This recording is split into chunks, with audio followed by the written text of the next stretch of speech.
இப்போ பிரதமர் மதுரைக்கு வர இருக்காரு. கூட்டணி குறித்து எதுவும் பேச்சுவார்த்தை நடத்த நேரில் பார்த்து இல்ல, நானே நேற்று தொலைக்காட்சியில தான் சரி எல்லாம் பார்த்தேன். அது மாதிரி இருந்தா நானே சொல்றேன். பட்ஜெட் தாக்கலா இருக்காது. இதுதான் இந்த தேர்தல் எப்படி சட்டமன்ற பொது தேர்தலுக்கு முன்னாடி இன்றைய முதலமைச்சர் திரு ஸ்டாலின் எப்படி தேர்தல் அறிக்கைங்கிற பேர்ல பல்வேறு ஏமாற்று திட்டங்களை அறிவித்து ஆட்சிக்கு வந்தாரோ அதுபோல இப்ப பாராளுமன்ற தேர்தல் வர்றதுனால அவர் உறுதியாக செய்ய முடியாத திட்டங்களை அறிவிச்சிருக்காரு மக்களை ஏமாற்றுவதற்கு. அதான் ஒரே வரியில சொல்லணும்னா அதான் இது மக்களை அவர் சொன்ன மாதிரி தமிழ் கனவுங்கிறத தாண்டி திரு ஸ்டாலின் அவர்களின் பகல் கனவா தான் அந்த பட்ஜெட். சட்டமன்ற கூட்டத்தில் எதிர்கட்சியாக அதிமுக கட்சியினர்கள் வந்து அவர் ஜோக்கராகவே பார்த்து திமுக பதில் சொல்றாங்க. தொடர்ந்து இப்ப இந்த திரிசா மேட்டர் ஓடிட்டு இருக்கு. அதாவது எதிர்கட்சியில உள்ளவங்க ஜோக்கரா பிஹேவ் பண்ணா அதில் சட்டமன்ற உறுப்பினராக உள்ளவங்க முன்னாள் அமைச்சர்களாக உள்ளவங்க எல்லாம் எப்படி காமெடியன் மாதிரி பேசுறாங்க. அதனால அவங்க ஜோக்கராக தான் ட்ரீட் பண்ணுவாங்க. இன்னொன்று அந்த ராஜுங்கிறவரெல்லாம் சொல்ற மேட்டர்லாம் அது ஏதோ தனிப்பட்ட காழ்ப்புணர்ச்சியில் சொல்றாரு. இப்படி நடிகை என்பதற்காக ஒரு பெண்மணியை இப்படி அவமானப்படுத்துகின்ற விதமாக பேசுவது அக்கா தங்கச்சியோட பிறந்தவங்க செய்யற செயல் இல்லை.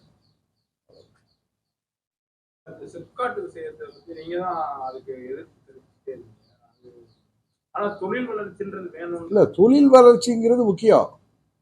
அதே நேரத்தில் விவசாய நிலங்களை அழிச்சு அங்க தொழில் வளர்ச்சி வேணுமாங்கிறது தான் கேள்வி. இப்ப திமுக தேர்தல் அறிக்கையிலேயே விவசாயிகள் விரும்பாத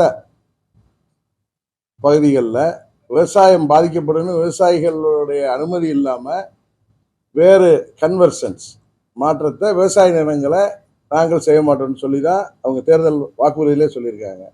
அப்படி இருக்கிறப்ப அவங்க அந்த விவசாயிகள்லாம் எதுக்கு போராடுறாங்க? அவங்க விளைநிலங்கள் அழிக்கப்படக்கூடாது.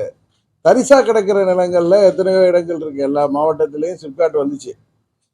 இப்போ நம்ம ஹைவேலேயே பார்த்தீங்கன்னா ஆசனூர்கிட்ட சிப்காட் இருக்கு, யாரும் அதை எதிர்க்கல. ஏன்னா அது தரிசான இடம். வறண்ட பகுதிகளில் ஆரம்பிச்சா விவசாயம் பாதிக்காத பகுதிகளை சுற்றுச்சூழலை பாதிக்காம அமைக்கணுங்கிறது தானே விவசாயிகள் மாத்திரம் எல்லோருடைய கோரிக்கை. இந்த ஆட்சியாளர்கள் தேர்தல் வாக்குறுதியிலே அதை சொல்லியிருக்காங்க. அவங்க வாக்குறுதி எண்ணிக்கை நம்பர் எனக்கு ஞாபகம் இல்லை, வாக்குறுதியிலே சொல்லியிருக்காங்க விவசாயிகளில் விரும்பாத விருப்பத்தோட அவங்க அனுமதியோட தான் விவசாய நிலங்கள்லாம் வேற உபயோகத்திற்கு எடுத்துக்கொள்ளப்படும் அப்படின்னு சொல்லியிருக்காங்க. அது சொல்லிட்டு அவங்களே அதை மீறுறாங்களே. அதுதான், அதனால தானே விவசாயிகள் போராடுறாங்க. இப்ப 8 வழிச்சாலை பழனிசாமி இருந்தப்ப கொண்டு வரதுக்கு திட்டம் போட்டார் சேலத்துக்கு.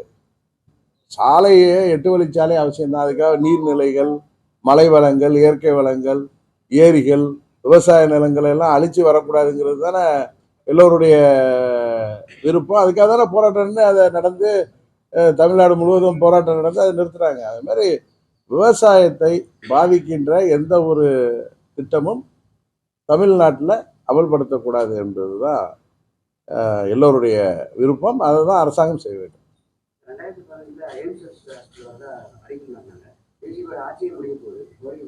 அது நீங்க பிஜேபியை சேர்ந்தவங்களை தான் நீங்க கேட்கணும். மாற்றுத்திறனாளிகள் வந்து போராட்டம் பண்ணப்ப காவல்துறையினர் ஆமா ஆமா, அது திரும்பவும் சொல்றேன், தேர்தல் வாக்குறுதியில முதலமைச்சர் அப்ப எதிர்கட்சி தலைவராக இருந்து ஆட்சிக்கு வரணும்னு மாற்றுத்திறனாளிகளுடைய கோரிக்கைகள்லாம் நிறைவேற்றப்படும் அப்படின்னு சொன்னாரு. இன்றைக்கு அவர்களை ஹிட்லர் ஆட்சியில் நடக்கிற மாதிரி காவல்துறையை வைத்து மாற்றுத்திறனாளிகளை அவங்க ட்ரீட் பண்ற விதம் ரொம்ப உண்மையாக வருத்தமாக இருக்குது. அது பார்க்குறதுக்கு அரசாங்கம் மாற வேண்டும், இல்லாட்டி மக்கள் இதுக்கு சிறந்த தீர்ப்பை வழங்குவாங்க. இது ஹிட்லர் ஆட்சி மாதிரி தான் நடக்குது. திராவிட மாடல் ஆட்சிங்கிறத ஹிட்லர் ஆட்சி மாதிரி இருக்கு. இப்படிதான் உங்களுக்கு தெரியும், என்ன பல ஆண்டுகளாக நூற்றாண்டுகளாக போராடி வேலை நேரத்தை 8 மணி நேரமாக உலகம் முழுவதும் போராடி பல உயிர்கள் அளித்து புரட்சிகள் நடந்து தான் 8 மணி நேரமாக தொழிலாளருக்கு வேலை நேரம் ஒதுக்கப்பட்டதை 12 மணி நேரமாக உயர்த்தணும்னு சொன்னப்போ நம்மலாம் சொன்னோம் ஹிட்லர் மாதிரி இருக்காருன்னு விட்ரா பண்ணிக்கிட்டாரு.